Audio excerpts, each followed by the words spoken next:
इन 8 सालों में अन्निका ने अपनी मेहनत और जिद के बदौलत न सिर्फ डॉक्टर की पढ़ाई पूरी की, बल्कि अब वो एक प्रसिद्ध सर्जन बन चुकी थी। कुणाल ने जिस मोटी अन्निका को देखकर मुंह बनाया था, शायद आज वो उसे पहचान भी ना पाए। अन्निका को अब हर समय अपने पापा के गुस्से की चिंता नहीं रहती थी। इस तनाव से छुटकारा मिलने का नतीजा ये हुआ कि अन्निका अब जिंदगी खुलकर जीने लगी थी। वो सुबह सैर पर जाती, जिंदगी में खुश रहने की कोशिश करती थी। बिना किसी जिम जाए सिर्फ तनाव मुक्त रहकर अन्निका ने 45 किलो वजन घटा लिया था। ये सब सोचते सोचते वो कब अंदर आ गई, अन्निका को पता ही नहीं चला। गौतम की सेक्रेटरी ने उससे उसका नाम और काम पूछा और अंदर चली गई। 10 मिनट बाद वो अन्निका को उसके पापा के कैबिन में ले गई। गौतम गुलेरिया सामने बैठा था। चेहरे पर वही रौब था, आंखों में आज भी वही डरा देने वाली चमक। उसने अन्निका की तरफ देखा, जैसे वो उसे पहचानने की कोशिश कर रहा हो, पर कैसे जान पाता कि वो उसकी अन्निका ही थी। कभी उसकी तरफ प्यार से जी भर के देखा होता तो शायद उसका चेहरा, उसके नैन नक्श याद होते उसे। डॉक्टर अमृता, गौतम ने अन्निका को ध्यान से देखते हुए कहा। कहिए, मैं आपके लिए क्या कर सकता हूँ? मिस्टर गुलेरिया, मैं आपसे एक बेहद संवेदनशील मुद्दे पर बात करने आई हूँ, आपकी बेटी अन्निका के बारे में। अन्निका ने बिना किसी शिकन के अपनी बात रखी। अन्निका का नाम लेते ही गौतम के चेहरे पे गुस्सा साफ झलक रहा था, पर अपने आप को संभालते हुए और उदासी का नाटक करते हुए वो बोला, अन्निका अब इस दुनिया में नहीं रही। माफ कीजिएगा, लेकिन मैं अपनी बेटी के बारे में और कोई बात नहीं करना चाहता। मैं और मेरा परिवार आज भी इस सदमे से बाहर निकलने की कोशिश कर रहे हैं, उसने एक सांस में जवाब दिया। गौतम की बेचैनी उसकी बातों में साफ झलक रही थी। क्या हुआ था उन्हें? सहानुभूति आवाज में अन्निका ने उनसे पूछा। इससे पहले कि गौतम को जवाब दे पाता, कामनी धड़धड़ाती हुई ऑफिस में घुस आई। पापा, अन्निका जिंदा है। कामनी हड़बड़ाती हुई बोली। कुछ भी बकवास मत करो, गौतम ने कामनी को डांटते हुए कहा। तुम्हें अच्छी तरह से मालूम है कि वो मर चुकी है। क्या पता उसमें जीने की इच्छा बाकी हो सकता है अन्निका अपने प्यारे पापा के लिए ही जिंदा हो। धीमे धीमे मुस्कुराते हुए सामने बैठी अन्निका ने कहा। गौतम और कामनी का चेहरा देखने लायक था, मानो काटूं तो खून नहीं। साफ दिख रहा था कि दोनों कैसे डॉक्टर अमृता के चेहरे में अन्निका की तलाश कर रहे थे, और जब तलाशी पूरी हुई तो दोनों धम्म से पीछे रखी कुर्सी पर बैठ गए। अन्निका, बेटा तुम जिंदा हो? गौतम ने मिश्री से मीठी आवाज में कहा। बेटा तुम कहाँ थी इतने दिन? एक पल के लिए अन्निका भी दंग रह गई अपने पापा का ये रूप देखकर। मेरा बेटा कहाँ है? अन्निका ने बेरुखी से पूछा। गौतम के ये झूठे आंसू अब अन्निका पर असर नहीं करते। हम सारी बातें घर पर करेंगे बेटा, तुम इतने दिन कहाँ थी? मालूम है मुझ पर क्या बीती? काश गौतम ने झूठा ही सही, पर ये प्यार तब दिखाया होता जब अन्निका को इसकी सच में जरूरत थी। पर आज अन्निका अपने आप को नहीं रोकने वाली। मैंने कहा मेरा बेटा कहाँ है? अन्निका ने दहाड़ते हुए पूछा। आपने मेरा बेटा मुझसे पैदा होते ही छीन लिया। मुझे मेरा बेटा चाहिए, नहीं तो क्या? नहीं तो मैं पूरी दुनिया को चीख चीख कर बता दूंगी कि आपने अपनी ही बेटी को मारना चाहा। सोच लीजिए। अन्निका ने अपने अंदर भरे बरसों के गुस्से को बाहर आने दिया। वो बस बोलती चली गई। और ये जिस कंपनी के मालिक होने का आप दम भर रहे हैं, वो कंपनी मेरी माँ की है और इसकी सही उत्तराधिकारी मैं हूँ। मैं दोबारा पूछ रही हूँ, मेरा बेटा कहाँ है? वो नहीं रहा। गौतम आगे कुछ बोल पाता, इससे पहले अन्निका बेसुध सी गिर पड़ी। ऐसा दिन भगवान कभी किसी माँ को ना दिखाए। आखिर ये क्या किया गौतम ने? अपनी नफरत में उसने एक मासूम बच्चे का जीवन खत्म कर दिया। अन्निका को यकीन नहीं हो रहा था कि उसके पापा इतने पत्थर दिल निकलेंगे। नफरत उससे थी, शिकायत उससे थी। उसके बेटे ने गौतम का क्या बिगाड़ा था? अन्निका शायद डरकर चुप बैठ जाती, पर डॉक्टर अमृता हार नहीं मानेगी।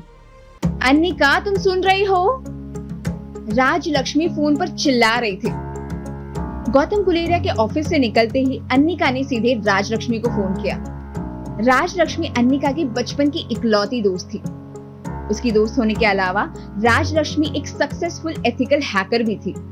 अन्निका ने सोच लिया था, कि अभी रोने का नहीं, कुछ करने का टाइम है। राजलक्ष्मी, मुझे तुम्हारी हेल्प चाहिए। तुम इस वक्त कहाँ हो? हमें इसी वक्त निकलना है। मैं इससे पहले कि अन्निका अपनी बात खत्म कर पाती, राजलक्ष्मी बीच में बोल पड़ी। अन्निका, रोहित मारवा तुम्हें ढूंढ रहा है। रोहित? रोहित अन्निका को क्यों ढूंढ रहा है? अपनी उलझनों के बीच उसने रोहित तक दोबारा पहुंचना ठीक नहीं समझा। अन्निका को लगा कि उसकी मुसीबतें उसकी अपनी है। इन सब में रोहित को बीच में घसीटना सही नहीं होगा। अन्निका, तुम सुन रही हो? राजलक्ष्मी ने दोबारा जोर से कहा। रोहित तुम्हारे ही होटल में रुका है। वो फोन बीच में ही कट गया। अन्निका ने सामने देखा तो रोहित एक छोटे बच्चे को अपनी गोद में उठाए किसी कमरे में जा रहा था। बच्चे की उम्र अमृता की बेटी रिया जितनी ही होगी। अन्निका ने पीछे जाना चाहा, पर रोहित ने बिना देखे दरवाजा जोर से बंद कर दिया। अन्निका के दिल की किसी कोने में टीस सी उठी। उसे पता था कि रोहित पर उसका कोई हक नहीं है, पर फिर भी उसे लगा कि काश रोहित ने उसका इंतजार किया होता। अन्निका और रोहित के बीच की दोस्ती अभी पूरी तरह परवान चढ़ी भी नहीं थी कि गौतम गुलेरिया ने जबरदस्ती अन्निका को घर बुला लिया। उसके बाद दोनों की मुलाकात सीधा डोगरा निवास की पार्टी में हुई थी, और वो भी तब जब अन्निका प्रेग्नेंट थी। रोहित को अंदाजा भी नहीं था कि अन्निका के ऊपर क्या बीती थी। शायद उसे समझाने का कोई मतलब ही नहीं था। अन्निका को डर था कि कहीं रोहित भी उसे कैरेक्टरलेस ना बोल दे। हमारे समाज में बिन बिहाई माँ के लिए कोई जगह नहीं है, और फिर रोहित अन्निका की बातों पर विश्वास करता भी क्यों? अन्निका ये सब सोच ही रही थी कि रोहित के कमरे से एक तेज आवाज आई। आर्यन, आज से तुम्हारा टीवी, वीडियो गेम सब कुछ बंद। तुम्हें अंदाजा भी है कि तुमने मुझे कितना डरा दिया था? रोहित उस छोटे बच्चे को डांट रहा था। सॉरी पापा, मैं दोबारा ऐसा नहीं करूंगा, आर्यन ने रोते हुए कहा। पता नहीं क्यों उस बच्चे का रोना सुनकर अन्निका का दिल टूट गया। उसे लगा जैसे उसका कलेजा मुंह को आ गया हो। अन्निका का मन किया वो दौड़कर आर्यन को गले लगा ले। आर्यन में न जाने क्यों उसे रिया दिखाई दे रही थी। रिया भी इसी तरह रोती थी जब अन्निका उसे डांट दिया करती थी। आर्यन, तुम्हारी सॉरी का मैं क्या करूं? 1000 बार समझाया है कि ये सिटी तुम्हारे लिए सेफ नहीं है। तुम मारवा खानदान के इकलौते चिराग हो। तुम ऐसे अकेले नहीं घूम सकते। लापरवाही की तुमने सारी सीमाएं तोड़ दी है। तुम्हारी हिम्मत कैसे हुई बिना बताए घंटों घर से बाहर रहने की? रोहित गुस्से में मानो उबल रहा हो। इतने छोटे से बच्चे पर इतनी सख्ती। अन्निका को ये सही नहीं लगा। हालांकि वो रोहित की चिंता समझ पा रही थी। जिस शहर में उसके पिता जैसे लोग रहते हो, वहां पर कौन ही सुरक्षित रह सकता है? पापा, वो मेरी ट्यूशन टीचर, वो बात पूरी करने से पहले ही आर्यन फपक कर रो पड़ा। क्या किया ट्यूशन टीचर ने? रोहित ने आर्यन से प्यार से पूछा। उसका गुस्सा अब शायद शांत हो चुका था। उन्होंने कहा कि मैं डफर हूँ और शायद अपनी माँ की तरह हूँ। उन्होंने ये भी कहा कि मैंने और मम्मी ने आपका जीवन बर्बाद कर दिया है। सच में पापा, क्या हमने आपको इतना परेशान किया है? आर्यन ने एक सांस में जवाब दिया। आर्यन, ऐसा कभी दोबारा मत सोचना। तुम मेरे लिए बहुत खास हो। तुम्हारे बिना मैं जीने की सोच भी नहीं सकता। मैं तुम्हारी ट्यूशन टीचर से बात करूंगा। ये कहकर रोहित ने आर्यन को गले लगा लिया। पापा, मम्मी हमें छोड़कर क्यों चली गई? आर्यन ने बड़ी मासूमियत से ये सवाल पूछा। बेटा, आप अभी इन सबको समझने के लिए बहुत छोटे हो। आप जब बड़े हो जाओगे तो मैं तुम्हें जरूर बताऊंगा। इन सब में आपकी कोई गलती नहीं है। बस मुझसे प्रॉमिस करो कि आगे से बिना बताए ऐसे कहीं नहीं जाओगे। प्रॉमिस पापा। बाप बेटे का प्यार देखकर अन्निका की आंखें नम हो आई।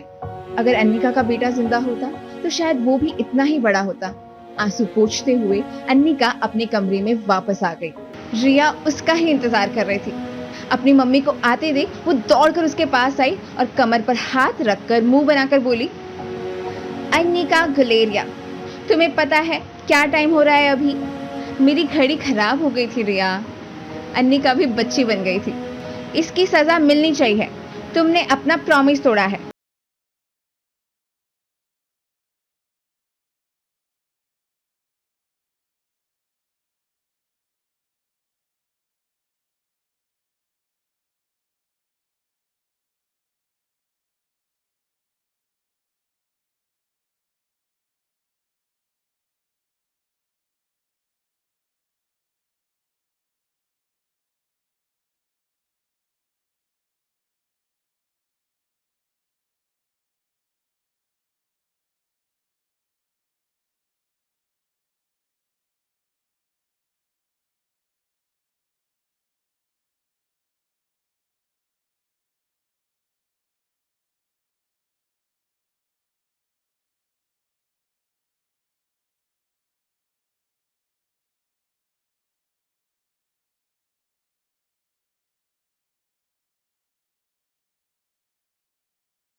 सोचते सोचते अन्निका की आंख लग गई। सुबह उठी तो उसने देखा राजलक्ष्मी की 11 मिस कॉल और एक मैसेज था। मैसेज पढ़ा तो अन्निका दंग रह गई। मैसेज में लिखा था, तुम्हारा बेटा जिंदा है। अन्निका ने तुरंत राजलक्ष्मी को फोन लगाया। राजलक्ष्मी ने जैसे ही फोन उठाया, अन्निका चीख पड़ी, कहाँ है मेरा बेटा, तुम्हें कैसे? अन्निका, सब बातें बाद में, तुम अभी के अभी वहां से निकलो, जल्दी, 1 मिनट भी वेस्ट मत करो। राजलक्ष्मी एक सांस में बोलती चली गई, तुम्हारे पापा और दोगरा को मालूम है कि तुम इस वक्त कहाँ हो। उन्होंने तुम्हें मारने के लिए आदमी भेजे हैं। जल्दी से रिया को लो और वहां से निकलो। अन्निका की सांसें मानो थम गई।